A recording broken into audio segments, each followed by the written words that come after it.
Stand down, Bry. You. What a shame. I liked that guy. As the Commandos head into their new mission with their new leader with their orders to kill the princess, we see Eric and Flag on a solo mission against one of the great Batman villains who was recently announced to have a solo movie coming to the DCU in Clayface. Time to have some fun and recap and talk about the DC universe and break down and discuss episode 5 of Creature Commandos, spoilers ahead. We open this week's episode with Professor McPherson, who you'll immediately notice has a different change in her personality. Last week, she was way more serious and professional, but here in her class, you see that she's loose and carefree and flirtatious with one of her female students, who she asks about giving 3 of her favorite things about Themyscira. Bored by the student's response, we see McPherson brings up the most important thing about the mythical island of women, as it's, because what about the lesbians? What? Oh my God.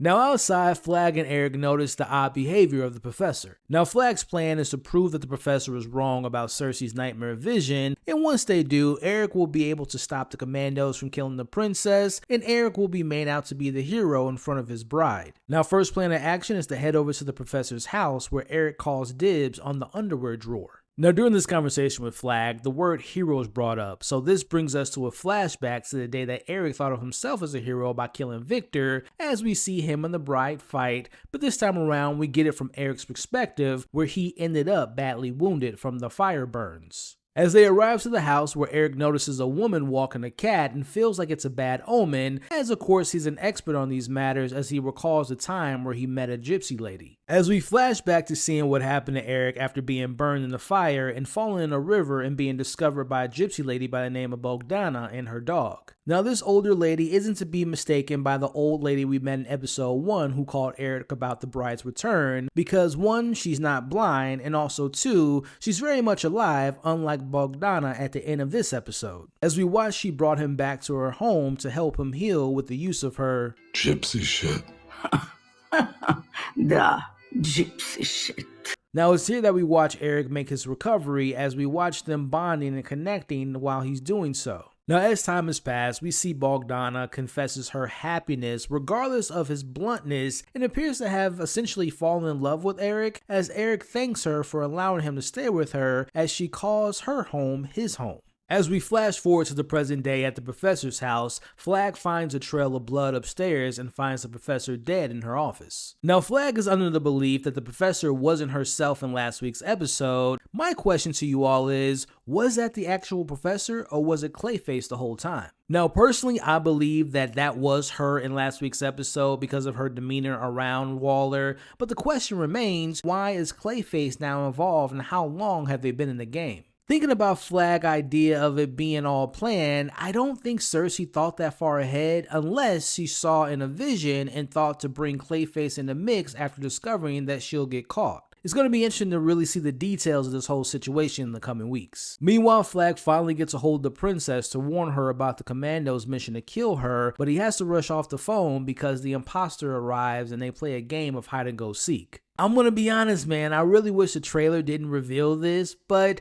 as they watch, the imposter puts on the Xbox and relaxes and goes into their true form, as is revealed to be one of Batman's most interesting villains in my opinion, in Clayface, as Flag and Eric make an escape plan. Now in the comics, there are over 8 different versions of the character Clayface, who first appeared back in June of 1940 as Carlo in issue 40 of the Detective Comics. Now each version of the character possesses the ability to shapeshift, with some of them having some additional powers. Now besides making appearances throughout the comics, the character has been seen across video games and television, but has never made its way into movies until the recently announced solo film written by one of my favorite directors in Mike Flanagan. As this film will be set in the DCU and slated for September of 2026, it is said to be described as a horror tragedy, with the character not being painted as a villain. Now the rumored budget is to be around $40 million, and Mike Flanagan has been working on this project for years, and also alluded to being a big fan of the character growing up and loved seeing his appearance in the Batman animated series. Now, as of right now, there's no casting or director attached to the project, but this is something I'm personally very interested in based on my fandom of Mike Flanagan's work and knowing how great he is with horror and how he writes his characters. But also, I've heard that this will be the DC version of The Fly, which I'm a huge fan of, and I love body horror,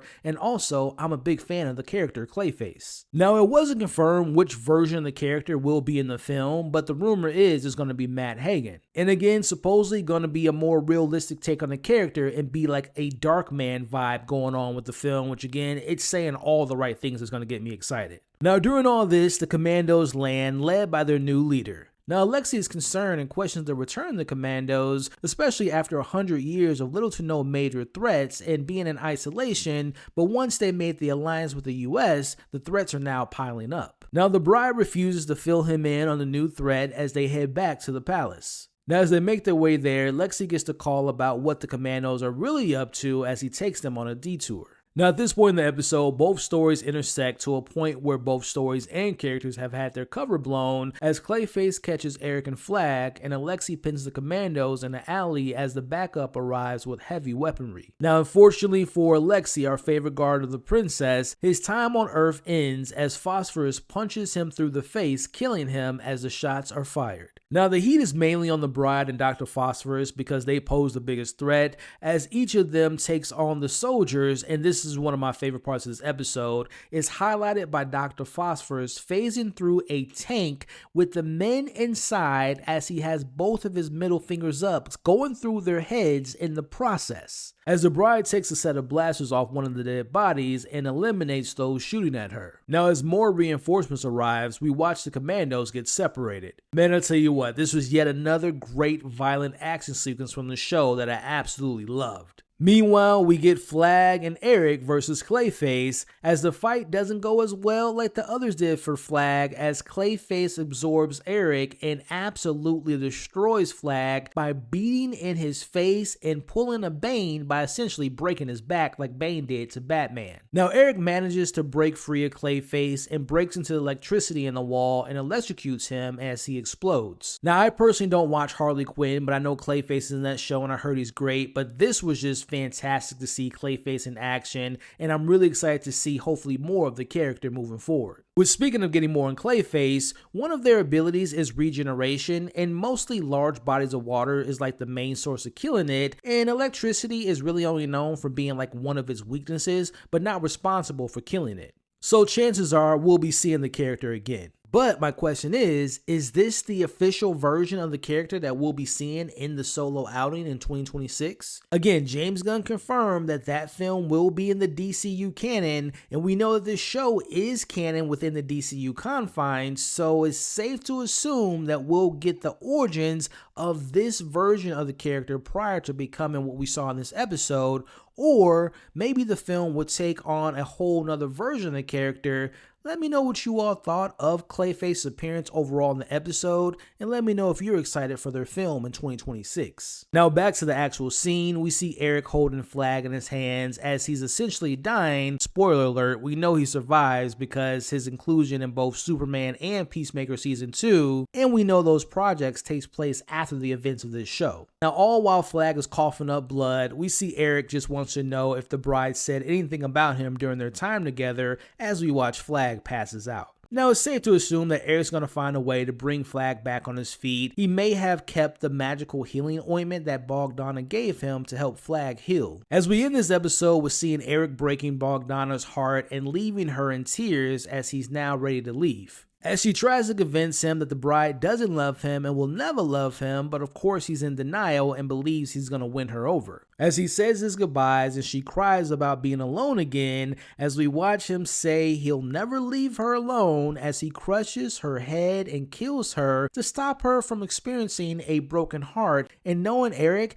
he most likely thinks that he's doing the right thing and killing her, yet another person in his life who's treated him with kindness, and he brutally kills them. As he leaves with her dog, and knowing that we haven't seen the dog in the present storyline, it's unfortunately safe to assume that Eric's probably done something terrible to the dog as well. Now back at the palace, as I predicted last week, with the failure to kill the princess, she now sees the US government and the creature commandos as a threat as she orders her guards to kill them all, setting her on the path that we saw her on in that nightmare vision. Now my biggest takeaway from this episode was this being like a reminder to showing us which characters are actually villainous at their core. As we previously saw characters like G.I. and Weasel just being misunderstood and not necessarily monsters like they're labeled as, but here we saw Eric brutally killing Bogdana for reasons I can't explain, besides in his twisted mind he thought it would be better if she died rather than suffer from her living by herself again. Meanwhile, we saw Dr. Phosphorus killing those men with no hesitation and really having fun while doing so. I thought this was a more action heavy episode, which I really enjoyed, and again I love seeing the world building of the DCU and getting characters like Clayface, and it just reminds us that characters like Batman and his villains already exist in this universe. As the episode also sets up the continued mystery behind Circe,